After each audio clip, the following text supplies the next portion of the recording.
राधे राधे, जय श्री कृष्णा। कहानी संग्रह में हमारे सभी दर्शकों का हार्दिक स्वागत है। दर्शकों, आज हम इस वीडियो को माध्यम बनाकर पवित्र वैशाख माह के पावन अवसर पर श्री हर विष्णु की परम कृपा प्राप्त करने वाले प्रहलाद की कथा सुनाएंगे। इसमें अपने प्रिय भक्त प्रहलाद के कष्टों को दूर करने के लिए श्री हरि ने नरसिंह का रूप धारण कर हिरण्यकश्यप का वध कर अपने परम प्रिय भक्त प्रहलाद के प्राणों की रक्षा की। कथा जानने से पूर्व यदि आप हमारे चैनल पर नए हैं तो सब्सक्राइब करें, वीडियो को शेयर एंड लाइक अवश्य करें। संपूर्ण जानकारी के लिए वीडियो को अंत तक जरूर देखें। कथा कहानी के अनुसार जय विजय नामक वैकुंठपुरी में श्री हरि के दो पार्षद थे। एक बार सनक, सनंदन, सनातन और सनत कुमार लक्ष्मी नारायण के निवास स्थान पर प्रभु के दर्शन करने के लिए वहां आए और वहां एक विलक्षण घटना घटी। जिस वैकुंठपुरी में स्वयं श्री हरि निवास करते हैं, उस पुरी में उन्हीं के पार्षदों में न जाने क्यों मानवी नहीं दानवी छाया उनके स्वभाव में प्रतीत होने लगी।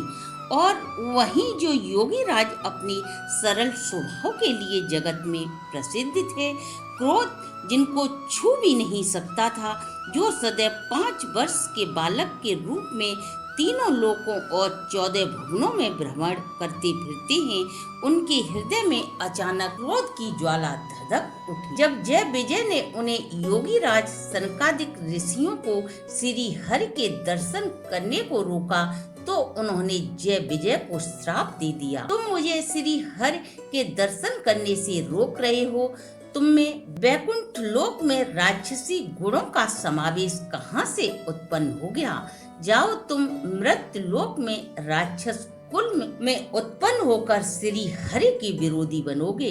अतः वे पृथ्वी लोक पर महर्षि कश्यप और दिति के पुत्र के रूप में जन्म लेते हैं, जिनका नामकरण हिरण्याक्ष और हिरण्यकश्यप के रूप में हुआ। ये दोनों ही श्री हरि के परम शत्रु थे। भगवान श्री हरि ने वाराह रूप धारण कर पृथ्वी को रसातल में जाने से बचाया। भगवान श्री हरि विष्णु को रसातल में बचाने के लिए भगवान श्री हरि विष्णु को हिरण्याक्ष का वध करना पड़ा। तभी से हिरण्यकश्यप श्री हरि को अपना परम शत्रु मानता था। वह श्री हरि से अपने भाई की मौत का बदला लेना चाहता था। इसी उद्देश्य से उसने भगवान भोलेनाथ को प्रसन्न करने के लिए हजारों वर्षों तक कठोर तपस्या की। यह देख देवराज इंद्र घबरा गए कि किसी तरह हिरण्यकश्यप की तपस्या भंग हो। यही सोचकर देवराज इंद्र ने हिरण्य के राज पर चढ़ाई कर सभी राक्षसों को मारकर हिरण्यकश्यप की गर्भवती पत्नी का अपहरण कर लिया कि इसके जो भी पुत्र होगा उसे मारकर सभी राक्षस कुल को सदा के लिए समाप्त कर देंगे। इंद्र साध्वी कयादु को बंदी बनाकर घसीटते हुए इंद्रलोक ले जा रहे थे। तभी महर्षि नारद जी ने इंद्र को रोका। हे देवराज, तुम यह क्या अनर्थ कर रहे हो? इसके गर्भ में एक महान हर भक्त फल रहा है। तुम गर्भवती स्त्री को घसीटते हुए ले जाने का घोर पाप कर रहे हो। शीघ्र ही इसे बंधन से मुक्त करो। तब महर्षि ने कयादु को अपने आश्रम में रखा और कयादु को भक्ति का उपदेश देकर इंद्र को क्षमा दान देने को कहा।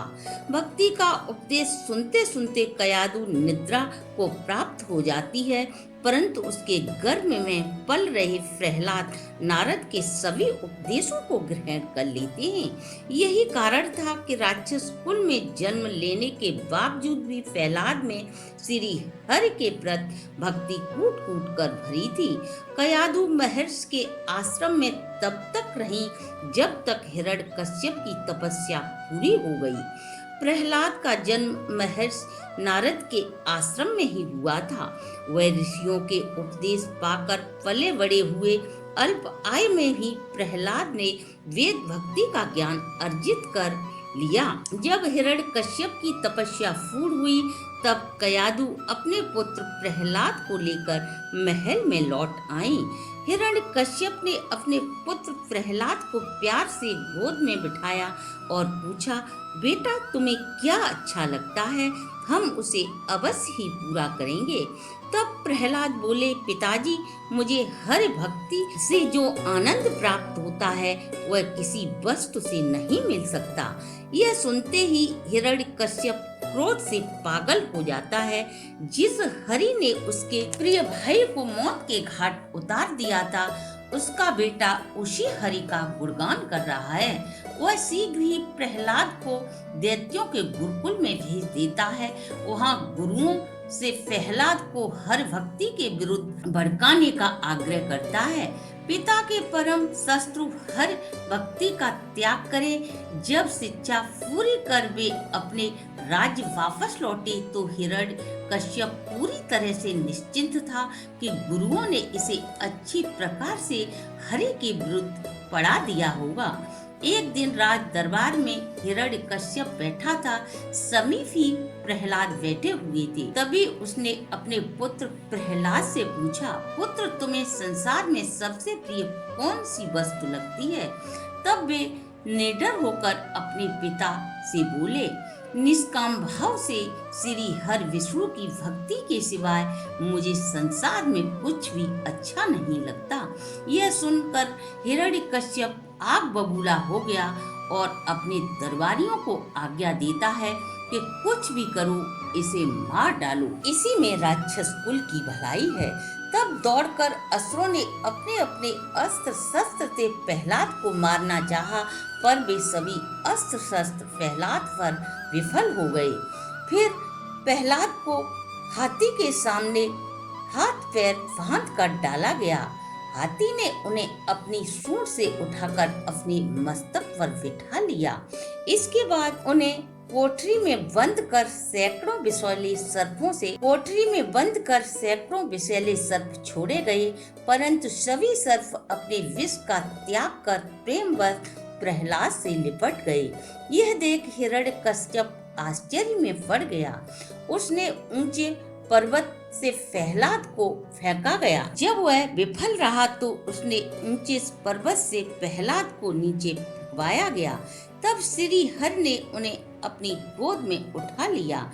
तब प्रहलाद को भोजन में विष दिया गया, परंतु हरि कृपा से भोजन विषैला न रहा। इसके बाद पत्थरों से बांधकर समुद्र में फेंकवाया गया, परंतु वह विशाल पत्थरों के बंधन से मुक्त होकर श्री हरि के कीर्तन का गान करते हुए नगर में लौट आए। सभी प्रयास निष्फल होने पर हिरण्यकश्यप को अपनी बहन होलिका का स्मरण होता है। उसकी बहन होलिका ने अपने तप से एक ऐसा वस्त्र प्राप्त कर लिया था जो अग्नि में जलता नहीं था। होलिका उस वस्त्र को ओढ़कर प्रहलाद को अपनी गोद में बिठाकर लकड़ियों के विशाल ढेर पर बैठ गई। हिरण्यकश्यप की आज्ञा से दैत्यों ने लकड़ी के ढेर में आग लगा दी। तब हरि कृपा से होलिका का वह वरदान निरर्थक हो गया और वह मर गई, क्योंकि होलिका को यह वरदान आत्मरक्षा के लिए मिला था, किसी के प्राण लेने को नहीं। भगवान अपने भक्तों की हर विषम परिस्थितियों में रक्षा करते हैं। यह सब हमें प्रहलाद के माध्यम बनाकर श्री हरि ने समझाया है। इस बात को साक्षी मानकर हमें श्री हरि का ध्यान करते हुए शास्त्रों के अनुसार सभी प्राणियों पर समान भाव से दया दिखाकर हमें अपना जीवन यापन करना चाहिए। अंत में अत्यधिक कुपित होकर हिरण्यकश्यप अपने पुत्र से बोला, मैं ही तीनों लोकों का पालनहार हूँ, कोई अन्य ईश्वर नहीं, तो वह मेरे सिवा अन्य कोई ईश्वर नहीं, अगर है तो वो कहाँ रहता है? तब प्रहलाद बोले, पिताजी ईश्वर सर्वव्यापी है, वह तो हर वस्तु हर प्राणी में वास करते हैं। यह सुन दैत्यराज क्रोधित हो उठा। वह प्रहलाद से बोला, क्या तेरा ईश्वर असुरों के इस महल में रहता है? तब प्रहलाद हाथ जोड़कर बोले, हाँ पिताजी, वह यहाँ भी रहते हैं। अब तू राज असुर पागल होकर क्रोध से चीखा, क्या तेरा ईश्वर इस स्तंभ में भी है। तब प्रहलाद बोले, वह तो सर्वस्व हैं। क्रोध में आकर दैत्यराज हिरण्यकश्यप जोर से खंबे में प्रहार करता है। स्तंभ से तेज आवाज आती है। तीनों लोग भय से कांपने लगते हैं। स्तंभ फाड़कर नरसिंह भगवान प्रकट होते हैं और अपने तेज नाखूनों से शाम के समय दहलीज पर बैठकर अपने तीक्ष्ण नाखूनों से उसका हृदय विदीर्ण कर दैत्य को मारकर अपने भक्त प्रहलाद की रक्षा करते हैं। हिरण्यकश्यप के मरने के बाद नरसिंह भगवान इतने क्रोधित हो जाते हैं कि उनका सामना तीनों लोकों में कोई भी नहीं कर सकता था। प्रहलाद भय के कारण आंख बंद कर श्री हरि का स्मरण करने लगते हैं। उस समय प्रहलाद की उम्र लगभग 6 वर्ष थी। सामने प्रहलाद हाथ जोड़े खड़े देखकर भगवान मंद मंद मुस्कुराने लगते हैं। हे पुत्र, मेरे विलंब आने के कारण तुमने बहुत सी परेशानियों का सामना किया। वह प्रहलाद को अपनी गोद में बिठा लेते हैं और प्यार से उनके माथे पर हाथ फेरते हैं। प्रहलाद की उसी क्षण सभी पीड़ा भय संताप नष्ट हो जाते हैं। भगवान श्री हरि प्रहलाद से बोले, भक्तों में तुम्हारे समान अन्य कोई मुझे प्रिय नहीं। पुत्र, जो भी वरदान मांगना चाहते हो मांग लो। तब प्रहलाद हाथ जोड़कर श्री हरि से बोले, देवताओं को भी बड़ी कठिनाई से मिलने वाले आपके दर्शन प्राप्त होकर मुझे और क्या चाहिए। मुझे तो इसके आगे सभी वर निरर्थक ही लगते हैं। तब भगवान नरसिंह बोले, पुत्र, फिर भी मैं तुम्हें कुछ देना चाहता हूँ, मांग लो। तब प्रहलाद बोले, प्रभु, अगर आप मुझे देना ही चाहते हो तो मुझे ऐसा वर दें कि मैं जन्म जन्मांतर तक आपके चरणों का दास बना रहूं। तब श्री हरि बोले, मैंने तुम्हें सब दिया, लेकिन इतना देकर मैं अभी संतुष्ट नहीं हुआ हूँ पुत्र।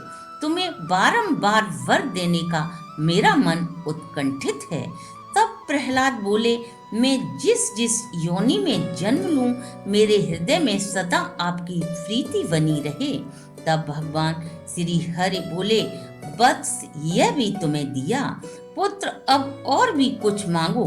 तब प्रहलाद बोले, मेरे पिता ने अज्ञानवश जो भी पाप किए उनके सभी पाप नष्ट हो जाएं और उन्हें शीघ्र ही सभी पापों से छुटकारा मिलकर वे सदा के लिए मुक्त हो जाएं। तब भगवान श्री हरि बोले, धन्य हो प्रहलाद, तुम जैसा भक्त ही ऐसा वर मांग सकता है। भगवान ने सिर पर हाथ फेरते हुए मुस्कुराते हुए एवं मस्तु कहा और अंतर ध्यान हो गए। दर्शकों, ये थी हमारी आज की प्रस्तुति। अगर आपको हमारी वीडियो अच्छी लगी हो तो आप हमारे चैनल को लाइक, सब्सक्राइब और शेयर करें।